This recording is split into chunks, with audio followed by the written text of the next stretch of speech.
আজকে সকালে আমার এক্সাম থাকার কারণে আমি পড়তে বসেছিলাম। তো হঠাৎ করে আমার ফোনে একটা কল আসে।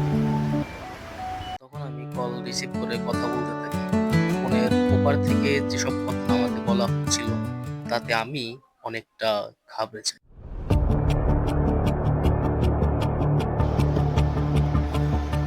আর অনেকটাই হতাশ হয়ে পড়ি।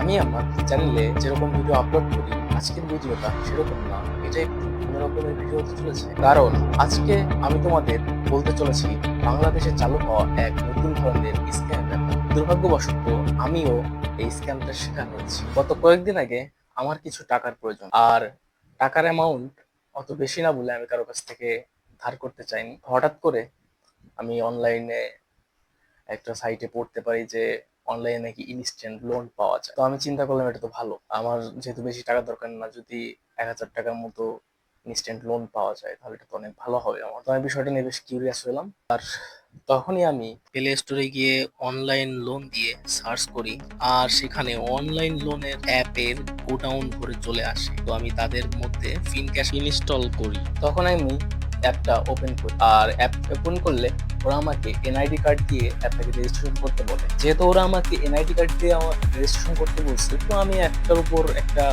ট্রাস্ট গেইন করি। পরে আমি আমার এনআইডি, আমার ছবি ও আমার নগদ নাম্বার দিয়ে ওদের অ্যাপে রেজিস্ট্রেশন করে ফেলি। প্রাথমিকভাবে ওরা আমাকে 1,000 টাকা লোন অফার করে। তো ওরা যে আমাকে লোন দিবে, ওই লোন সেকশনে লোন কবে দিবে, লোন পরিশোধ করার ডেডলাইন কবে, তার কিছুই উল্লেখ ছিল না। শুধু এখানে লেখা ছিল অ্যাপ্লাই, আর তার উপরে ছিল অ্যামাউন্ট। তখন আমার মনে সন্দেহের উদ্বেগ জাগে, বাট আমি বিষয়টাকে ইগনোর করি। আর আমি অ্যাপ্লাই বাটনে ক্লিক করি। তার কিছুক্ষণ পর আমার ফোনে মেসেজ আসে। তখন আমি মেসেজ চেক করি আর দেখি আমার নগদ নাম্বারে ক্যাশিং হয়েছে, তবে 1,000 টাকা নয়, 600 টাকা। এটা দেখার পর আমি অনেকটা অবাক হই। তারপর ইনস্ট্যান্ট আমি হেসে যাই। বিল সেকশনে আমার বিল এসেছে, যেখানে আমার লোনের 1,000 টাকা থেকে ওদের সার্ভিস চার্জ হিসাবে কেটে নিয়েছে 400 টাকা। আমি আর ভালো মন্দ কিছু বললাম না। ভাবলাম 1,000 টাকাই তো পরিশোধ করে ফেলবো। তবে আমি আমার চিন্তা মাথা থেকে বের করে দিন কাটাচ্ছিলাম।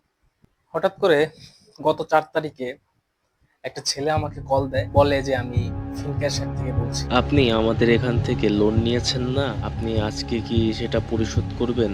আমি বললাম, কেন, আজকে কি লোন রিপেমেন্টের লাস্ট ডেট? সে বলল, না, তবে আজকে না দিলে আর লোন পাবেন না। ওই দিন আমার কাছে কোনো টাকা ছিল না, তাই আমি টাকাটা পরিশোধ করতে পারিনি। ওই দিন রাত্রেবেলা আমি যখন বিছানায় শুয়েছিলাম, তখন আমার মনে ওই অ্যাপটার সততা নিয়ে প্রশ্ন জাগে। তো আমি অনলাইনে কিছুটা ঘাটাঘাটি করি, আর ঘাটাঘাটি করতে যায় আমি যেটা দেখতে পাই এটা হলো কোনো স্বীকৃত প্রতিষ্ঠান এ ধরনের লোন দেয় না। তার মানে হলো এই লোনের, মানে এই অনলাইন লোনের কোনো বৈধতাই নাই। তখন আমি বুঝতে পারি যে আমি একটা স্ক্যামের ফাঁদে পা দিচ্ছি।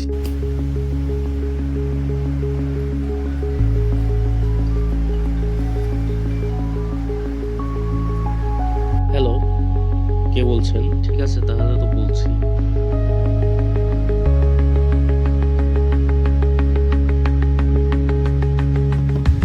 তো আজকে সকালে একটা মহিলা আমাকে কল দেয় আননোন নাম্বার থেকে।